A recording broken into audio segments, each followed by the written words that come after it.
ball screen because they pop. We got to get to them. They can shoot the three. They can post up.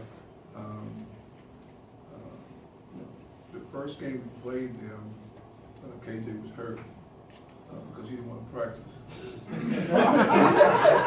But, we started our two big guys in that game. And we had this miracle cream that got him well. But once we put KJ in the game, now they have a problem matching up with KJ because KJ can really drive the basketball and shoot the basketball. But it's a tough game for us. It's a tough game for us. Next question, yeah. Okay, Nikki J, Rebirth Radio Network. Both guys, y'all did an amazing job. Hats off to your coach. I just fell in love with this guy right here. But looking over from last year to this year, and like the coach said, your growth. What do you take from it? And then, being the MVP, how do you feel? Like right now, how do you feel, and what's next? Right now, I'm excited.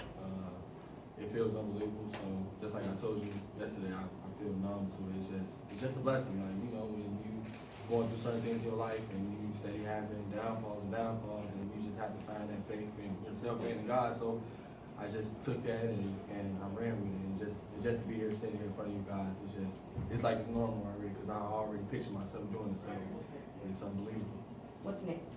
What's next is that big dance, and I know Coach and them is gonna have us prepared because they come up with great strategies, so I know they're gonna have Great.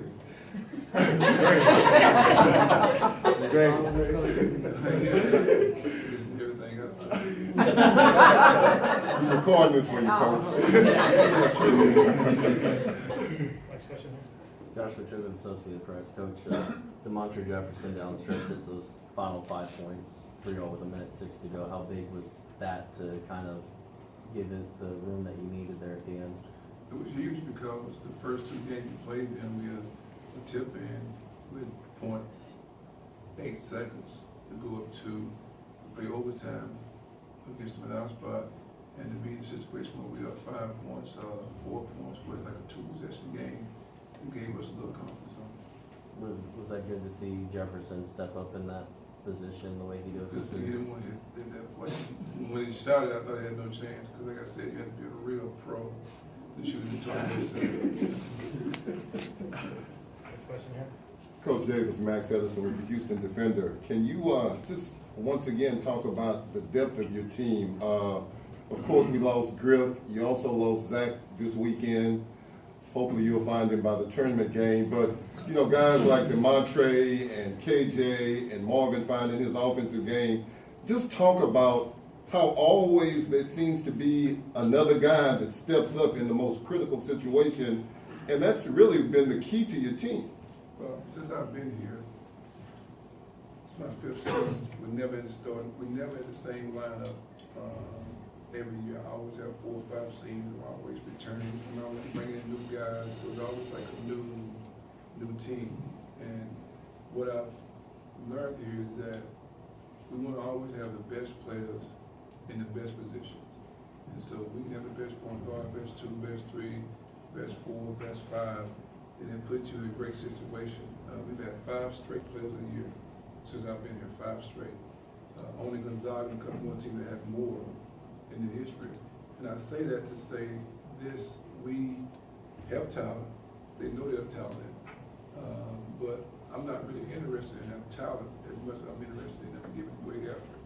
And so, if you can give great effort, and you play with toughness, then you can win these basketball games. I still say this: we have not seen this basketball team play at its best.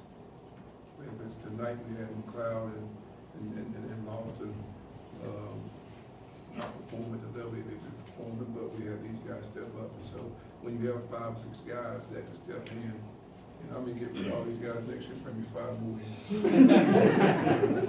But when you have guys that you step up every night, and you feel good about your basketball team. Next question, Leah. Coach Lee, after the whistle. So, Coach, how are you going to continue to replicate the success? And 2-part question: how has the success on the court translated to the campus culture? Well, I told you that every coach in the SWAC would know. But again, I want to have players that want to play NCAA tournament. I wanna have players that wanna do something special, and that's be the first black school to play in a Final Four. I mean, I talk about that all the time to our guys. And I've been saying this for 5 years, anything that can be done in college basketball can be done right here. But the problem is getting them to believe it in July. Because if you believe it in July, then you put the work in, and then once we play these non-conference games, we're not 4-12, we're 12-4. And so, it's easier for me, because my vision is to play a national championship game. It's tough on them because, the culture is way, way more important than strategy. But I gotta develop it in their mind, and next year will be the first year that we have 4 of our 5 starters back. And so they understand what I want, and getting them to make that commitment to Texas Southern, because it's really hard. Like, it's really, really, really hard. It's not impossible, it's just really, really hard. And so knowing that it's really, really hard, and knowing that you've never given that effort before in your life, but it starts in July. And if I can get them to do that, you see a talented basketball team. But the reason is that we're not at that level of 12-4, because we this far away from giving a great, just unbelievable effort every single day in practice. And instead of being 16-2, 16-2, 16-2, we 18-0, and we 12-4. Now you're sitting here with a 30-win season going into the NCAA tournament. That's my vision, that's my goal. And I know people say, well, you don't really look happy when you win, because my goal is 30. My goal, we got 23 wins this year. Now that's great for these guys, trust me, great. But we have more to give. You have a question? Yeah, so can you talk about, you want players that want to play in the NCAA tournament. You've been there here. How do you get them ready? I know you just won today, but how do you get ready? A short week, a lot has to happen to kick it up to that neck notch for what they're going to face later in the week. Well, I've learned a long time ago too, it's up to me to get better every day. And if I have daily improvement every single day, then I can give them information that they've never heard before. It's the same message, but in a way they never heard it before, because when you give it to them and you make them think, but when you can get them to see what you're saying, it's a powerful thing. When people speak to you and you can see what they're saying, not just hear, but actually see it, then even though they may not be able to do it, they see it. And when you see it, you understand it. And so with me, I'm really, really, really, really demanding. You got me, I know that. But I'm demanding, I'm passionate, and I coach them the way Coach K coaches guys to do. Because what we're trying to do, we're gonna have to see a monster, and the monster is a #1 seed, #2 seed, #3 seed.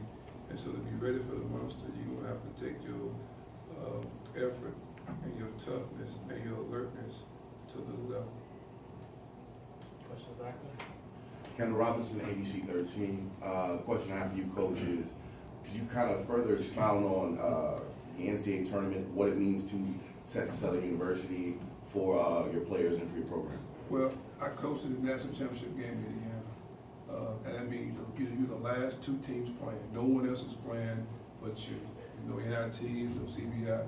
It's the national championship game. So, once you get that feeling, once you play in that game, once you listen to that song, one shining moment, and once you're there and you're up 2 points with 12 minutes to go in the game, nothing else ever matters.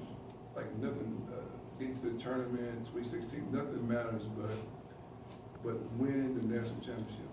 That's what I bring to these guys. I don't bring in, let's go to the NCAA tournament, let's be happy about the NCAA tournament, because I played in the game. I was the head coach in that game. And when you're the head coach in that game, you don't sleep at night. Because every single day, you try to prepare yourself so you can prepare your basketball team to be ready. Then again, I have to get them, and I haven't been, I'm still working on it, get them to see what we can do. But not what we can do, how hard it is to work. Because when you go to that tournament, everybody's playing hard. And you have guys that never gonna play college basketball again, they know that's their last game, ever play again. So the effort is amazing. It's at another level. And if we can do that, I told our guys before the game, this game is about us getting a good seed. But it's also a game that when they turn their film on and watch Texas Southern play, they'll see the team that everybody's going 100% and they're not taking the possession off, and they know that they have to be ready to play.